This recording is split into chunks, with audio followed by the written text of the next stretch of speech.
Hello everyone, स्वागत है आप सभी का। तो भारत इलेक्ट्रॉनिक लिमिटेड ने एक रिक्रूटमेंट निकाला है जिसमें जनरली दो तरह के पोस्ट दिए हुए हैं।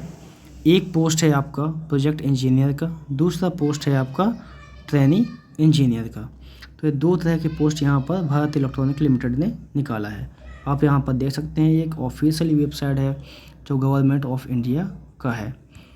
तो ये दो तरह के पोस्ट के लिए क्या क्वालिफ़िकेशन है, क्या एज है, क्या इसका सैलरी रहेगा, तो ये सभी कुछ आपको इस वीडियो में बताने वाला हूँ कम्प्लीटली। तो आप इस वीडियो में एंड तक बने रहिए, आपको हर एक इन्फॉर्मेशन क्लियरली मिलेगा, वो भी डिटेल से। कौन कौन से ब्रांच को यहाँ पर रखा गया है वो सब कुछ इसमें बताने वाला हूँ आपको।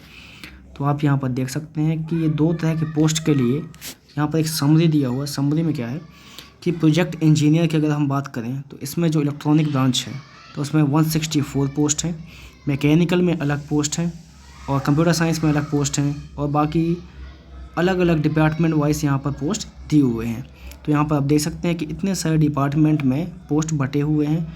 उसके लिए सिंपली आपके पास होना चाहिए BE, BTech या फिर BSc, वो भी इस जो पोस्ट के लिए आप अप्लाई करना चाहते हो उसकी इक्विवेलेंट सब्जेक्ट में आपके पास ग्रेजुएशन डिग्री होना चाहिए, वो भी टेक्निकल फील्ड से। अगर आपके पास BSc इलेक्ट्रॉनिक है तो आप एलिजिबल हो। अगर आपके पास BTech इलेक्ट्रॉनिक ब्रांच है या फिर BE इलेक्ट्रॉनिक ब्रांच है तो आप एलिजिबल हो। सेम आपका जो नीचे दिए हुए जो आपके पोस्ट हैं या जो ब्रांच हैं उसमें फॉलो होगा। जैसे इलेक्ट्रॉनिक का है सेम मैकेनिकल का होगा, सेम कंप्यूटर साइंस का होगा, same electrical, same chemical, same aerospace और सेम आपका इंजीनियरिंग वाला है। तो ये था इसका क्वालिफ़िकेशन, और आपके पास कम से कम 50% या 55% आपके डिग्री में होना चाहिए। इसके साथ ही यहाँ पर एक्सपीरियंस भी मांगा है कि कम से कम आपके पास इस फील्ड में या फिर जिस पोस्ट के लिए भी अप्लाई करना चाहते हैं उस फील्ड में 2 साल का आपके पास एक्सपीरियंस होना चाहिए। इसके साथ ही यहाँ पर जो एज दिया गया है तो एज आपका मैक्सिमम एज आपके पास 32 ईयर होना चाहिए। इसके साथ ही रिजर्वेशन कैटेगरी में जनरल के लिए 132 पोस्ट हैं, OBC के लिए 88, EWS के लिए 33, SC के लिए 49 और ST के लिए 25। तो ये यहाँ पर रिजर्वेशन कैटेगरी के नंबर ऑफ पोस्ट थे। इसके साथ ही अगर मैं सैलरी की बात करूँ तो आप यहाँ पर देख सकते हैं कि सैलरी अलग अलग ईयर वाइज यहाँ पर डिवाइडेड है। फर्स्ट ईयर आपके 40,000 पर मंथ रहेंगे, second year 45,000, third year 50 and fourth year 55,000 per month हो जाएगा सैलरी। सेम चीज़ है आपके पास ट्रेनी इंजीनियर का। नेक्स्ट ये है कि सैलरी के साथ आपको कौन कौन से अलाउंस मिलेंगे वो हम देखते हैं। इसके साथ ही आप यहाँ पर देख सकते हैं कि terms of engagement and allowance, project engineer के लिए कौन सा अलाउंस होगा और ट्रेनी इंजीनियर के लिए कौन सा अलाउंस होगा, वो दोनों भी ही यहाँ पर सेपरेट दिए हुए हैं। आप यहाँ पर देख सकते हैं कि यहाँ पर क्लियरली मेंशन किया गया है कि जो प्रोजेक्ट इंजीनियर हैं वो इनिशियल 3 ईयर पीरियड में या फिर फर्दर अगर एक पीरियड एक्सटेंड हो रहा है तो आपके कम से कम मैक्सिमम 4 साल का यहाँ पर आपका एक प्रोजेक्ट चलेगा आपका 4 साल का। तो उसमें हर ईयर वाइज आपको ऊपर बता चुका हूँ कि ईयर वाइज आप लोग को सैलरी कैसे डिवाइड किया हुआ है वो ऊपर आपको बता चुका हूँ। तो सेम केस आपका ट्रेनी इंजीनियर में भी रहेगा। इसके साथ ही आप देख सकते हैं कि यहाँ पर जो एज लिमिट है तो प्रोजेक्ट इंजीनियर का 32 ईयर से ज़्यादा नहीं होना चाहिए और ट्रेनी इंजीनियर का 28 ईयर से ज़्यादा नहीं होना चाहिए। वो जनरल और EWS कैंडिडेट के लिए है। और जो रिजर्वेशन में आते हैं जैसे SC है, ST है, OBC है तो उसके लिए कुछ एज रिलैक्सेशन मिलता है। जैसे आप देख सकते हैं यहाँ पे कि OBC कैंडिडेट को 3 साल का मिलता है और SC ST कैंडिडेट को 5 ईयर का मिलता है। वो जनरली हर जॉब में ही रहता है।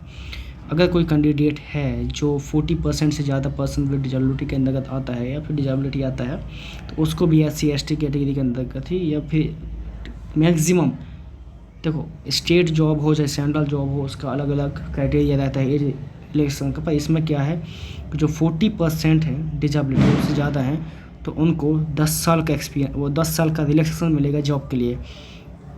अगर बाई चांस आप यहाँ पर देख सकते हैं कि अगर इसने ट्रेनी इंजीनियर को 28 दिया है तो जो कैंडिडेट डिजेबिलिटी में आते हैं 40% या उससे ज़्यादा तो उनको आप 38 ईयर मान के चलो, क्योंकि 10 साल का उनको 10 ईयर का रिलैक्सेशन मिलता है उन लोग को। इसके साथ ही अलग अलग यहाँ पर दिया हुआ है कि अगर आप पर्सन विद डिसेबिलिटी के अंतर्गत आते हो तो आपके पास सर्टिफिकेट होना चाहिए। अगर आप एज क्राइटेरिया में आ रहे हो तो आपके पास एज का सर्टिफिकेट होना चाहिए। हर चीज़ का यहाँ पर अलग अलग इन्फॉर्मेशन दिया हुआ है। तो जो ये PDF है इसका मैं लिंक आपको डिस्क्रिप्शन में दे दिया हूँ, तो आप डायरेक्टली वहाँ जाकर एक्स्ट्रा इन्फॉर्मेशन पढ़ सकते हैं। बाकी जो इंपॉर्टेंट है वो आपको बता दे रहा हूँ यहाँ पे वीडियो में। इसी कारण अगर आप लास्ट तक बने रहिएगा तो आपको सभी कुछ इन्फॉर्मेशन क्लियरली आपको मिलेगा। इसके साथ यहाँ पर क्वालिफ़िकेशन भी दिया हुआ है, तो वो ऊपर समरी था वही क्वालिफ़िकेशन बाकी यहाँ पर डिटेल्स में दिया हुआ है, बाकी सेम है सब कुछ। तो आप यहाँ पर देख सकते हैं कि चाहे अगर आप प्रोजेक्ट इंजीनियर के लिए कर रहे हैं तो आपके पास रिस्पेक्टिव सब्जेक्ट में ये ब्रांचेस आपके पास होना चाहिए।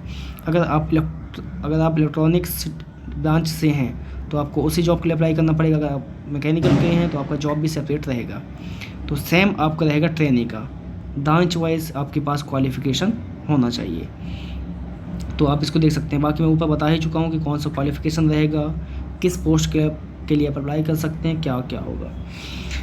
देखिए सबसे इम्पॉर्टेंट बात यह है कि आपका जो ब्रांच है BE BTech और BSc में आप उसी पोस्ट के लिए अप्लाई कर सकते हो।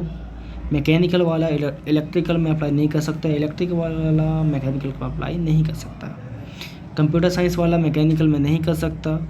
तो वही है, जो ब्रांच आपका है आप उसी पोस्ट के लिए अप्लाई कर सकते हो।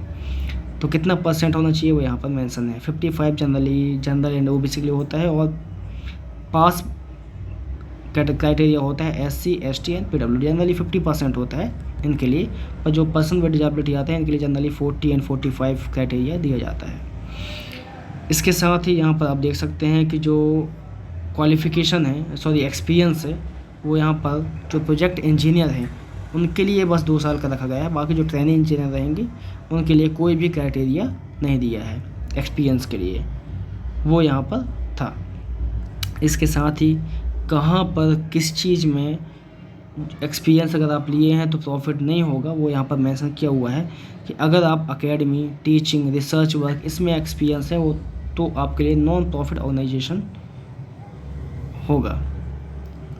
इसके साथ ही और है सिलेक्शन प्रोसीजर कैसे होगा, वो यहाँ पर दिया गया है कि कितने मार्क्स का CBT होगा, कितने मार्क्स का इंटरव्यू होगा, उसको कॉम्बिनेशन मिला के कितने % आपको चाहिए क्वालिफाई करने के लिए, वो यहाँ पर दिया गया है कि आपका 15 मार्क्स का क्या होगा इंटरव्यू होगा और 85 मार्क्स का आपका CBT होगा, यहाँ पर क्लियरली मेंशन है।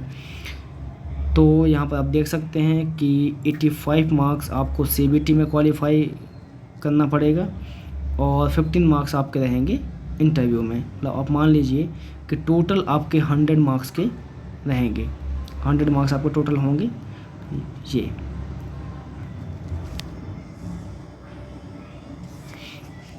इसके साथ ही अब अप्लाई कैसे करना है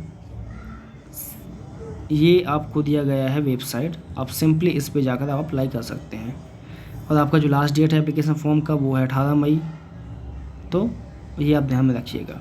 18 मई के पहले आप इस वेबसाइट में जाकर अप्लाई कर सकते हैं। तो इसका लिंक मैं डिस्क्रिप्शन में दे दिया हूँ, तो आप डायरेक्टली वहाँ जाकर आप अप्लाई कर सकते हैं।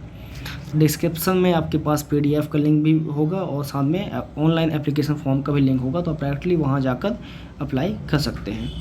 इसके साथ ही कितना एप्लीकेशन फ़ीस होगा वो भी यहाँ पर देख लीजिए। अगर आप प्रोजेक्ट इंजीनियर के लिए अप्लाई करना चाहते हो तो आपका 400 + 400 का ही 18% GST के साथ आपका लगेगा।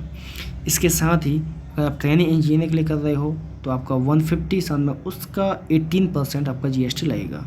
तो ये आपके पास है।